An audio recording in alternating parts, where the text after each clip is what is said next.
नमस्कार दोस्तों, जय श्री श्याम। काफी सारे कमेंट्स आ रहे हैं कि sir Motilal Oswal mid cap fund है, इसका रिव्यू करिए। सर यहाँ पे काफी ज्यादा गिरावट हमको देखने को मिल रही है। एक कमेंट तो सर का आया है, कंटिन्यू सर कमेंट कर रहे हैं। वीडियो मेरी वजह से थोड़ा डिले हो गया था, उसके लिए मैं माफी चाहूंगा। सर का कमेंट है, Motilal Oswal mid cap fund के बारे में जानकारी दीजिए, एसआईपी में रहूं या निकल जाऊं। अभी के टाइम में देखें तो काफी ज्यादा गिरावट यहाँ पे देखने को मिल रही है। तो सबसे बड़ा सवाल यही आ रहा है कि सर आखिर ये गिरावट कब तक देखने को मिलेगी, आखिर ये किस तरीके का इन्वेस्टमेंट कर रहा है, हमारा जो पैसा निवेश हो रहा है वो सही फंड में हम कर रहे हैं या नहीं। डिटेल वीडियो देखने को मिलेगा, इसलिए पूरा वीडियो वॉच करना, बिल्कुल भी स्किप आपको नहीं करना है। अब यहाँ पे अगर हम बात करें Motilal Oswal mid cap fund की, सबसे पहली बात ये है सर हम जिस फंड में निवेश कर रहे हैं ना, उसकी इन्वेस्टमेंट स्टाइल आपको पता होनी चाहिए कि उसमें हमारा जो पैसा निवेश होगा वो किस तरीके का इन्वेस्टमेंट मार्केट में कर रहा है। अब यहाँ पे अगर हम बात करें Motilal Oswal mid cap fund की, तो देखो हाई पोर्टफोलियो टर्नओवर,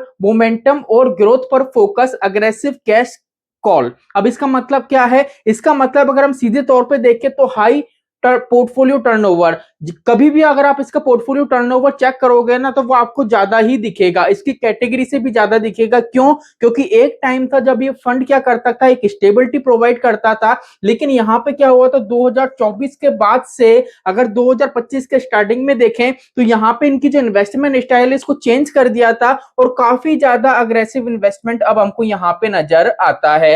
अब जितना ज्यादा फंड अग्रेसिव इन्वेस्टमेंट करता है उतना ही ज्यादा उसका पोर्टफोलियो टर्नओवर रेशियो आपको देखने को मिलेगा। तो एक चीज क्लियर हो गई। दूसरा है मोमेंटम और ग्रोथ पर focus, aggressive cash call. Aggressive cash call का मतलब यहाँ पे ये है, यहाँ पे क्या करता है फंड मैनेजर, जो इन्वेस्टर द्वारा जो पैसा निवेश करा जाता है उसका कुछ पार्ट है वो थोड़ा कैश होल्ड करके रखता है मार्केट की कंडीशन के अकॉर्डिंग। अगर फंड मैनेजर को लग रहा है कि भैया मार्केट में थोड़ी करेक्शन की उम्मीद है तो वो कैश होल्डिंग थोड़ी बढ़ा देता है। इसलिए यहाँ पे अग्रेसिव कैश होल्डिंग, जैसे ही मार्केट में लगता है निवेश का मौका आ गया तो वो कैश होल्डिंग है क्या करता है, मार्केट में निवेश कर देता है। अब मोमेंटम और ग्रोथ पर फोकस। अब आप बोलोगे सर मोमेंटम और ग्रोथ पे फोकस हो रहा है तो सर अच्छे स्टॉक में पैसा निवेश हो रहा है, तो सर यहां से गिरावट क्यों देखने को मिल रही है? यहां से तो हमको अच्छा खासा रिटर्न देखने को मिलना चाहिए। तो इसको लॉजिक आपको समझना पड़ेगा। मोमेंटम और ग्रोथ पर फोकस, जब भी कोई फंड मैनेजर या फंड है वो मोमेंटम और ग्रोथ पर फोकस करते हैं ना, तो उनका मेनली फोकस यही रहता है भैया करंट टाइम में कौन सा सेक्टर है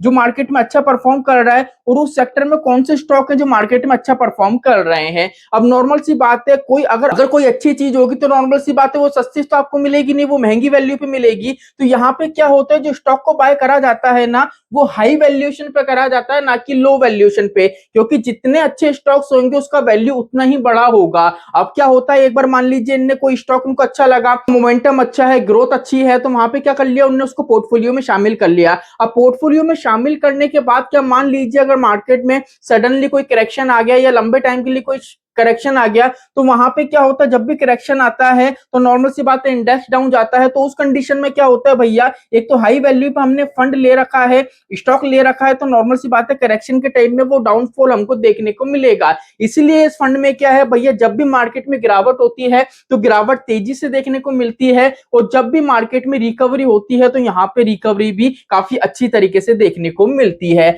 अगर इक्विटी की बात करें तो 93 का जो पैसा है आपका 93.46 ये इक्विटी में लग रहा है। कैश के रूप में बात करें करंट टाइम में 6.31 का है, और यहाँ पे देख लीजिए एक है हेजेड इक्विटी। अब आप बोलेंगे सर इक्विटी का तो समझ में आ गया, इसका मतलब क्या होता है, जहां पे आपका पैसा लग रहा है 0.23। अब क्या होता है, जब भी फंड मैनेजर को ऐसा लगता है ना कि यार हमारा जो फंड है वो मार्केट में अच्छा परफॉर्म नहीं करना है, इसको कहीं ना कहीं हमको स्टेबल करना पड़ेगा, एक अच्छी खासी ग्रोथ दिलाने पड़ेगी, तो वो क्या करते हैं, पर्टिकुलर फंड में जो होल्डिंग्स होती है उस होल्डिंग के जो स्टॉक्स होते हैं ना वहां पे क्या करते हैं, वो ऑप्शन ट्रेडिंग करते हैं पुट साइड की, जिससे कहीं ना कहीं इन्वेस्टर से उनको वो फायदा दिला सके। तो ये चीज आपकी क्लियर हो गई। चलिए आगे की तरफ बढ़ते हैं। अब यहाँ पे बात करें तो टोटल सर 27 कंपनी हमको देखने को मिलेंगी।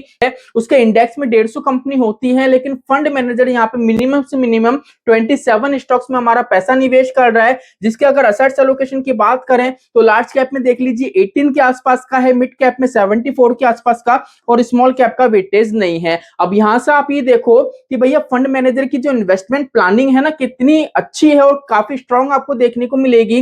लार्ज कैप अच्छा परफॉर्म करता है तो एलोकेशन है, मिड कैप का फंड है तो यहाँ पर एलोकेशन एलोकेशन रखना ही है। लेकिन स्मॉल कैप में देखें तो बीते पिछले 1-1.5 साल से थोड़ा इंडेक्स से डाउनफॉल की तरफ है, इसलिए यहाँ पे देख लीजिए एलोकेशन इनने नहीं रख रखी है, तो काफी अच्छी चीज है। अब आपको लग रहा है सर गिरावट तो हो रही है, इस गिरावट को कैसे हम स्टेबल कर सकते हैं और हमको एसआईपी कंटिन्यू रखना चाहिए या एक्सिट कर देना चाहिए, पूरा वीडियो वॉच करना, सारी चीजें डिटेल में हम डिस्कस करेंगे। अगर यहाँ पे बात है ज्यादा गिरावट क्यों हो रही है, तो सबसे पहले आप इसके सेक्टर एलोकेशन देखो। सेक्टर एलोकेशन देखोगे तो 27 स्टॉक्स आपको देखने को मिलेंगे, ठीक है। इसके बाद 10 स्टॉक में, इसे 27 में से टॉप जो 10 स्टॉक्स हैं उसका वेटेज देखोगे तो 67% पैसा निवेश कर रखा है। उसके बाद अगर देखें टॉप 5 में तो 40-41% के आसपास का पैसा निवेश कर रहा है, और टॉप 3 में देखें तो 27। अब यही होता है जब किसी फंड में होल्डिंग्स की संख्या मिनिमम से मिनिमम होती है, तो वहां पे क्या होता है, जो उसके टॉप 10, टॉप 5, टॉप 3 जो स्टॉक्स होते हैं उस पर काफी ज्यादा वो डिपेंड हो जाता है। मान लीजिए वो बड़े बड़े स्टॉक्स अगर उनमें ही गिरावट आ गई तो फंड की पूरी कंडीशन खराब हो जाती है और डाउनफॉल ज्यादा देखने को मिलता है। अगर सेक्टर वाइज बात करें तो टेक्नोलॉजी का देख लीजिए वेटेज काफी अच्छा है 38 का। अगर फाइनेंशियल की बात करें तो देख लीजिए 26 का है। तो यहाँ पे अगर हम सेक्टर वाइज भी देखें और एलोकेशन देखें तो हमको कोई दिक्कत परेशानी नहीं लगेगी, क्योंकि यहाँ पे जो स्टॉक्स हैं, जो 27 स्टॉक्स भी लिए गए हैं ना, काफी बेहतरीन स्टॉक्स हैं। ऐसा नहीं है कि कोई भी स्टॉक्स आपको खराब लगेगा। लेकिन रीजन मैंने वीडियो के स्टार्टिंग में ही आपको बता दिया है कि स्टॉक को जो पिक करा जाता है, जो भी मार्केट में महंगी चीज मिलती है ना, जो भी अच्छी चीज होती है वो महंगी मिलती है। आप खुद सोच लीजिए, आज आप लेने गए एक मोबाइल, आज सैमसंग का आपने एक ए सीरीज का फोन देखा और सैमसंग का आपने एक एस सीरीज का फोन देखा। अब नॉर्मल सी बात है भैया, सैमसंग की जो सबसे प्रीमियम सीरीज है वो एस सीरीज होती है, तो नॉर्मल सी बात है भैया ये आपको फोन महंगा मिलेगा। ए सीरीज है कम प्रीमियम, कम थोड़ी प्रीमियम वाली है, तो यहाँ पे क्या होगा, आपको ये एस सीरीज से थोड़ा सस्ता मिलेगा। तो ऐसे ही क्या होता है मार्केट में, जो स्टॉक मोमेंटम वाले होते हैं, जो ग्रोथ वाले होते हैं, ठीक है, जिनका फंडामेंटल स्ट्रांग होता है, अगर आप उसको पिक कर रहे हो तो भैया वो अपनी लो वैल्यू पे तो मिलेंगे नहीं। करंट टाइम में उसकी जो वैल्यू होगी वो मार्केट की एक्चुअल जो वैल्यू होगी उससे बढ़ी हुई वैल्यू पे आपको मिलेंगे। तो इसका ये रीजन है ज्यादा गिरावट क्यों, ग्रोथ स्टॉक पर ज्यादा फोकस। मैं बार बार आपको यही चीज बोल रहा हूं, इस फंड में ऐसे स्टॉक ज्यादा होते हैं जो महंगे वैल्यूएशन पर होते हैं। ये चीज मैंने वीडियो के स्टार्टिंग में भी आपको बताई है। फ्यूचर ग्रोथ पर डिपेंड करते हैं। जब बाजार वैल्यूएशन करेक्शन होता है तो ऐसे स्टॉक सबसे पहले गिरते हैं।